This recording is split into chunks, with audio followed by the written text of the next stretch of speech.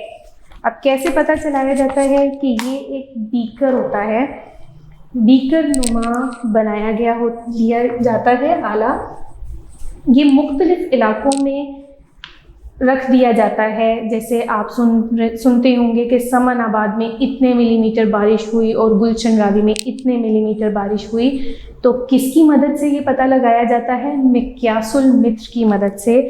آپ اپنے بک میں جو تصویر دی گئی ہے اس میں دیکھ سکتے ہیں کہ ایک بیکر بنایا گیا ہوا ہے۔ میں آپ کو یہاں پر بھی تھوڑا ایکسپلین کر دیتی ہوں۔ آپ یہ دیکھ سکتے ہیں۔ جی، اب اس کو مختلف علاقوں پر رکھا جاتا ہے تاکہ بارش کی پیمائش کا اندازہ لگایا جا سکے کہ کتنے ملی میٹر کون سے علاقے میں کتنے ملی میٹر تک بارش ہوئی ہے۔ اب اگر صرف یہ نیچے بیکر کو رکھ دیا جائے تو بارش کے پانی جو ہے وہ تیزی سے اندر جانا شروع ہو جائے گا، جس کی وجہ سے اندازہ نہیں لگایا جا سکتا، کیونکہ جب وہ کھلا برتن ہوگا تو بارش تو تیزی سے اندر جائے گی اور وہ فوراً بھر جائے گا۔ لیکن جب اس کے اندر یہ فنل لگایا جاتا ہے، کیوں لگایا جاتا ہے؟ کیونکہ بارش کے قطرے ایک ایک کر کے اندر جائیں گے تو پتہ لگے گا کہ کتنے ملی میٹر بارش ہوئی ہے۔ بارش کو ایک آلے مقیاس المتر رین گیج سے ناپا جاتا ہے۔ کس سے ناپا جاتا ہے؟ مقیاس المتر۔ اور بارش ماپنے کی اکائیاں کون کون سی ہیں؟ ملی میٹر اور انچ۔ یہ تھا دوسرا اہم عنصر۔ اب ہے تیسرا عنصر، کون سا ہے؟ ہوا کا دباؤ۔ موسم کا تیسرا عنصر کون سا ہے؟ ہوا کا دباؤ۔ ہوا کا دباؤ۔ جی، ہوا کا اپنا وزن ہوتا ہے۔ جی، کسی جگہ پر ہوا کا یہ وزن ہوا کا دباؤ کہلاتا ہے۔ جیسے جیسے بلندی بڑھتی جائے گی، ہوا کا دباؤ کم ہوتا چلا جاتا ہے۔ ہوا کا دباؤ ناپنے کے لیے ایک آلہ مقیاس البار بیرومیٹر استعمال ہوتا ہے۔ ملی بار ہوا کے دباؤ کو ناپنے کی اکائی ہے۔ سب سے پہلے تو ہوا کیا ہے؟ ہوا مختلف گیسوں کا مجموعہ ہے۔ ہوا مختلف گیسوں کا مجموعہ ہے۔ یہ وہ قوت ہے جو گیسوں کی وجہ سے کسی سطح پر اثر انداز ہوتی ہے، یعنی ہر چیز جو ہے اس میں ہوا کا دباؤ ہے، ہوا وزن رکھتی ہے۔ کوئی بھی چیز یا کوئی بھی جگہ ایسی نہیں ہے جہاں پر ہوا نہ ہو، ہوا ہر جگہ ہوتی ہے۔ جیسے جیسے بلندی بڑھتی جائے گی، ہوا کا دباؤ کم ہوتا چلا جائے گا۔ جی، ہوا کے دباؤ کا اندازہ سطح سمندر سے ہی لگایا جاتا ہے۔ ہوا کا دباؤ ناپنے کے لیے ایک آلہ مقیاس البار یعنی بیرومیٹر استعمال کیا جاتا ہے۔ کون سا؟ مقیاس البار۔ ہوا کا دباؤ کس آلے سے ناپا جاتا ہے؟ مقیاس البار۔ اور اس کو ماپنے کی اکائی کیا ہے؟ ملی بار۔ ہوا کے دباؤ کو ماپنے کی اکائی کون سی ہے؟ ملی بار۔ جی، آگے ہے چوتھا عنصر، ہوائیں۔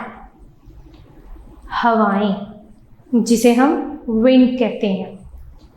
ہوا کے کسی خاص سمت اور رفتار سے چلنے کے عمل کو ہوائیں کہتے ہیں۔ ہوا کے کسی خاص سمت اور رفتار سے چلنے کے عمل کو ہوائیں کہتے ہیں۔ ہوائیں زیادہ دباؤ والے علاقے سے کم دباؤ والے علاقے کی جانب چلتی ہیں۔ ہوا اس وقت تک چلتی رہتی ہے جب تک دونوں مقامات پر ہوا کا دباؤ برابر نہیں ہو جاتا۔ ہوا کی سمت کا اندازہ باد نما ونڈ وین سے لگایا جاتا ہے۔ ہوا کی رفتار ناپنے کا آلہ باد پیما اینیمومیٹر کہلاتا ہے۔ ہوا کی رفتار کی اکائی کلومیٹر فی گھنٹہ ہے۔ جی، ہوا کسی خاص سمت اور رفتار سے چلنے کے عمل کو کیا کہا جاتا ہے؟ ہوائیں کہا جاتا ہے۔ اب ہوا زیادہ دباؤ والے علاقے سے کم دباؤ والے علاقے کی طرف چلتی ہیں اور تب تک چلتی رہتی ہیں جب تک دونوں مقامات پر ہوا کا دباؤ برابر نہیں ہو جاتا۔ اب سطح سمندر کے پاس ہوا کا دباؤ زیادہ ہوتا ہے، لیکن جیسے جیسے اوپر کی طرف چلتے جائیں گے تو ہوا کا دباؤ کم ہونا شروع ہو جاتا ہے۔ ہوا کی سمت کا اور ہوا تب تک چلتی رہتی ہے جب تک دونوں مقامات پر، یعنی اگر ایک طرف ہوا کا دباؤ زیادہ ہے اور دوسری طرف کم ہے تو ہوا تب تک چلتی رہے گی جب تک دونوں جگہوں پر، دونوں مقامات پر ہوا کا دباؤ ایک جیسا نہیں ہو جاتا۔ ہوا چلتی رہتی ہے، دونوں مقامات پر ہوا کا دباؤ برابر ہو تو پھر رکتی ہے۔ ہوا کی سمت کا اندازہ یعنی ہوا کس رخ پر چل رہی ہے، ہوا کی سمت کا اندازہ باد نما ونڈ وین سے لگایا جاتا ہے، یعنی کہ ہوا کس رخ پر چل رہی ہے، کون سے علاقے سے کس علاقے کی طرف چل رہی ہے، اس کا اندازہ کس سے لگایا جاتا ہے؟ ونڈ وین، باد نما سے۔ لیکن ہوا کی رفتار کو کس سے ناپا جاتا ہے؟ وہ آلہ کون سا ہے؟ باد پیما اینیمومیٹر، اور ہوا کی رفتار کی اکائی کلومیٹر فی گھنٹہ ہے۔ ہوا کی رفتار کی اکائی کون سی ہے؟ کلومیٹر فی گھنٹہ۔ یعنی آپ نے اکثر سنا ہوگا کہ ہوائیں چل رہی ہیں اور کتنے کلومیٹر فی گھنٹہ کی رفتار سے چل رہی ہیں، یہ کس کی مدد سے معلوم کیا جاتا ہے؟ یہ باد پیما ایک آلہ ہے، باد پیما، اس کی مدد سے معلوم کیا جاتا ہے۔ جی، آخری عنصر ہے ہوا میں نمی۔ موسم کا پانچواں عنصر کون سا ہے؟ ہوا میں نمی۔ ہوا میں نمی جسے ہیومیڈیٹی بھی کہا جاتا ہے۔ ہوا میں پانی کی موجودگی کو نمی یا رطوبت کہا جاتا ہے۔ زیادہ بارش والے علاقوں اور سمندر کے قریب علاقوں میں ہوا میں نمی کا تناسب زیادہ ہوتا ہے۔ سمندر سے دور اور خشک علاقوں میں ہوا میں نمی کا تناسب کم ہوتا ہے۔ ہوا میں نمی کی مقدار کو معلوم کرنے کے لیے ایک آلہ ہائیگرومیٹر استعمال ہوتا ہے۔ جی، ہوا میں پانی کی موجودگی کو نمی یا رطوبت کہا جاتا ہے۔ رطوبت یعنی مائع، نمی کو ہی کہا جاتا ہے۔ زیادہ بارش اور سمندر والے علاقوں میں، یعنی جن علاقوں میں بارش زیادہ ہوتی ہے یا سمندر، دریا، نہریں ہوتی ہیں، ان علاقوں میں ہوا میں نمی زیادہ ہوتی ہے، کیونکہ وہ سمندر کا علاقہ ہے تو وہاں ہوا میں نمی کا تناسب زیادہ ہوگا۔ لیکن جو علاقے دور ہیں سمندر سے اور خشک ہیں، جو علاقے خشک ہیں اور دور ہیں سمندر سے، ان میں نمی، ہوا میں نمی کا تناسب کم ہو جاتا ہے۔ جیسے ایک موسم ہوتا ہے جسے ہم ہبس کہتے ہیں، اس میں نمی، وہ موسم ایسا ہے جس میں ہوا میں نمی کا تناسب زیادہ ہوتا ہے۔ اس موسم میں ہوا میں نمی کا تناسب زیادہ ہوتا ہے۔ ہوا میں موجود آبی بخارات نمی کا باعث بنتے ہیں، یعنی کپڑے جو ہم نے سوکھنے کے لیے لٹکائے ہوتے ہیں ان میں جو پانی ہوتا ہے وہ آبی بخارات کی شکل اختیار کر لیتا ہے، اور پھر بارشوں کا پانی اور اس کے علاوہ سمندروں، جھیلوں، دریاؤں کا پانی، یہ سب جب آبی بخارات بن کر اڑتے ہیں تو یہ ہوا میں نمی کی وجہ بنتے ہیں۔ آبی بخارات درجہ حرارت کو کنٹرول کرتے ہیں۔ جتنا زیادہ درجہ حرارت ہوگا ہوا میں نمی کا تناسب زیادہ ہوتا جائے گا۔ ٹھیک ہے، اور اسی طرح ہوا میں نمی کی مقدار کو معلوم کرنے کے لیے ایک آلہ ہائیگرومیٹر استعمال کیا جاتا ہے۔ کون سا؟ ہائیگرومیٹر۔ اب اس ٹاپک میں آپ سے مختصر سوالات میں پوچھا جا سکتا ہے کہ درجہ حرارت ماپنے کا آلہ کون سا ہے۔ سب سے پہلے تو آپ سے 5 عناصر ہی پوچھے جا سکتے ہیں کہ موسم کے 5 عناصر کون کون سے ہیں۔ درجہ حرارت، بارش، ہوا کا دباؤ، ہوائیں، ہوا میں نمی۔ پھر آگے ان کو ناپنے کے آلے اور ناپنے کی اکائیاں بھی پوچھی جا سکتی ہیں۔ جی، ہمارا موسم کے عناصر کا ٹاپک ختم ہوا ہے۔ اسٹوڈنٹس، ہمارا تیسرے دن کا کام مکمل ہو گیا ہے۔